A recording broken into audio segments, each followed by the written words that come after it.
hello लोगोफोर बरायबाय बड' जब info official YouTube चेनेलाव आसा खालामो गासैबो मोजाङै दंजोबो दा क'क्राझाराव BTC आव गोदान साख्रि ओंखारबाय बेनो जाबाय CIT स' नोंथांमोना CIT खौ मिथिखागौ दा CIT निफ्राय गोदान भेकेन्सिस फैदों बेनि अनलाइन लास्ट डेटआ जाहैबाय 25 जुनसिम थागोन हिनजावफोर हौवाफोर नोंथांमोना खालामजोबनो हायो एन्ड बैसोखौ नायगोन बेसेबां फरायनो नांगौ जों बेखौ नायगोन बेनो जाबाय CIT डाइरेक्ट रिक्रुटमेन्टनि गोदान साख्रि ग्रेड 3 ओंखारदों जेराव नोंथांमोना क्राइटेरिया गोरोबोब्ला स' नोंथांमोना एप्लाइ खालामनो हागोन दा लोगोफोर एप्लाइ खालामनो बेसेबां क्वालिफिकेसन बैसो नांगौ जों दानिया डिटेल्सखौ नायनोसै अफिसियेल वेबसाइटआव थांनानै आरो गोदान भेकेन्सि 5000 माब्ला फैगोन गोबां सोंगासिनो दङ जेब्ला आपडेट फैयो नोंथांमोना लोगो लोगो बड' जब इनफो चेनेलाव आपडेट मोनगोन बेखायनो साबस्क्राइब खालामना ला बड' जब इनफो अफिसियेल इउटुब चेनेल स' दायो लोगोफोर जों फैबा अफिसियेल वेबसाइटआव CIT नियाव आं लिंकखौ नोंथांमोननो डिसक्रिप्सनाव होना दोनदों चेक खालामबानो जाबाय एन्ड बेनिफ्राय जोंहा फार्स्टआव दं अफिसियेल नटिफिकेसना बेयाव नोंथांमोना डाउनलड खालामनो हागोन अफिसियेल नटिफिकेसन स' नोंथांमोना मोनगोन लिंकखौ डिसक्रिप्सनाव दा बे पस्टआ जाबाय नन टिचिंनि स' नोंथांमोना एप्लाइ खालामनो हागोन जायनि क्राइटेरिया गोरोबो दा पस्टआ गासैखौबो लानानै नोंथांमोना नुनो मोनदों 18 दङ अके स' गासैखौबो लानानै 18 भेकेन्सि दङ बेनिफ्राय ST आव गैयाबाबो नोंथांमोना नैबे आनरिजार्भ पस्टआव एप्लाइ खालामनो हायो स' नोंथांमोना बैसोखौ 50 इयार्स गाहाम मोनदों 30 इयार्स गाहाम मोनदों एन्ड बेनिफ्राय जों नायगोन डिटेल्सखौहाय दा पस्टआ गोबां रोखोमनि दङ स्क्रिनशट खालामना ला दा गासैबो बुंजोबा जोबोर गोलाव जागोन भिडिअआ स' बेखायनो जों पोस्ट वाइसआवहाय बेसेबां क्वालिफिकेसन नांगौ जों बेखौ नायग्रोनोसै डाइरेक्ट दा नोंथांमोना DRआव नायोब्ला स' बेयाव मोनदों पस्टआ स' बेयाव मास्टार डिग्री खालामनांगोन बेनो जाबाय 55% हाबावनांगोन एन्ड बेनिफ्राय बे पस्टआ जोबोर गिदिर 9 इयार वर्किं एक्सपिरियेन्स बिदों एसिस्टेन्ट प्रफेसराव अब्लासो बे पस्टआव हागोन स' नोंथांमोना बेखौ नायना लाबानो जाबाय बेनिफ्राय सेलारिया जोबोर बुरजा जागोन बिनिया एन्ड बेनिफ्राय जों बेखौ दोननानै दानिया जुनियर एसिस्टेन्टआव जों जेआव नायोब्ला स' हायार सेकेन्डारि पास खालामबानो जागोन बे पस्टआ अके हायार सेकेन्डारि बेनिफ्राय पार्सेन्ट नाङा बेयाव पार्सेन्ट नाङा एन्ड बेनिफ्राय टाइपिं स्पिड थानांगोन बेनो जाबाय 35 वर्ड्स पर मिनिट बेबायदि लिरदों कम्पिउटारावहाय नोंथांमोना बाट बेखौ नायोब्ला जों ओरैबायदि मोनगोन बेनो जाबाय नै टाइपिं स्पिडआ जाबाय इंलिसावबा 40 बेनिफ्राय हिन्दीयावबा 35 वर्ड्स पर मिनिट नोंथांमोना लिरनांगोन HS पास जानानै आरो बेयाव PWD अके केन्डिडेटआ एप्लाइ खालामनो हाया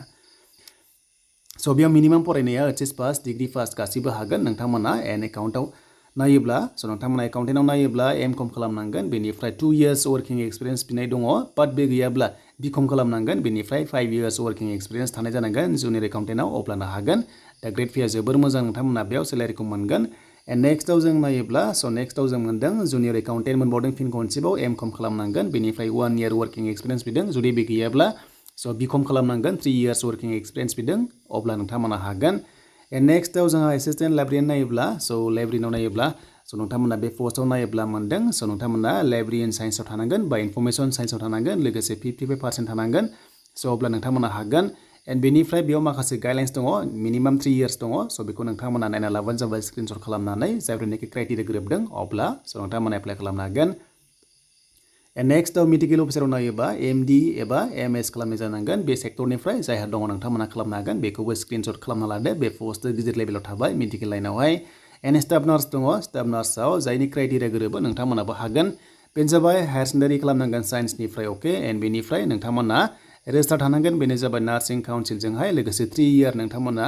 वर्किं एक्सपिरियेन्स थानांगोन अब्लासो नोंथांमोना हागोन 55% स' नोंथांमोना थानाय जानांगोन एन्ड एटलिस्ट स' नोंथांमोना 3 इयार्स वर्किं एक्सपिरियेन्स बिदों एन्ड बेनिफ्राय नैबेजोंबो नोंथांमोना नार्सिं काउन्सिलजोंहाय थानाय जानांगोन 3 इयार्स कर्स नोंथांमोना लानाय जानांगोन अके बेनिफ्राय जायफ्रा BSc नार्सिं अब्ला बांसिन चान्सखौ मोनगोन होनना बुंदों एन्ड फार्मासिस्टआव नोंथांमोना डिग्री इन फार्मासि खालामनांगोन बेनिफ्राय B फार्मा होनाय दङ एन्ड बेनिफ्राय एटलिस्ट 55% थानाय जानांगोन नोंथांमोनाबो एन्ड बेनिफ्राय 2 इयार्स वर्किं एक्सपिरियेन्स नांगोन अब्लासो हागोन नङाब्ला नोंथांमोना 10+2 दङ 10+2 स' बेखौ नायबानो जाबाय स्क्रिनशट खालामना ला अब्ला साबसिन जागोन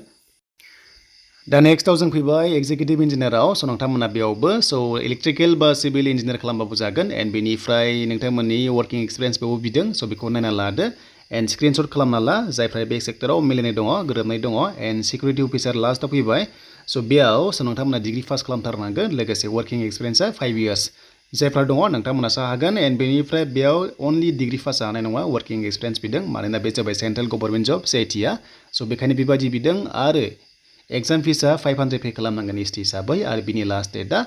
25 जुनसिम थागोन स' नोंथांमोना एप्लाइ खालाम आरो सर्टलिस्ट खालामगोन जायफ्रानिखि सर्टलिस्ट जायो नोंथांमोनखौ लिंहरगोन इन्टारभिउ होनो थाखाय अके बेनो जाबाय नोंथांमोननि माखासे इन्टारभिउ प्रसेस स' बेनोमोन एन्ड BTCनि गोदान साख्रि 5000 फैयोब्ला नोंथांमोना बड' जब इनफो इउटुब चेनेलाव मोनगोन स' बेखायनो साबस्क्राइब खालाम जायफ्रा चेनेलाव गोदानै फैदोंमोन जाहाथे लेटेस्ट आपडेट मोननो हायो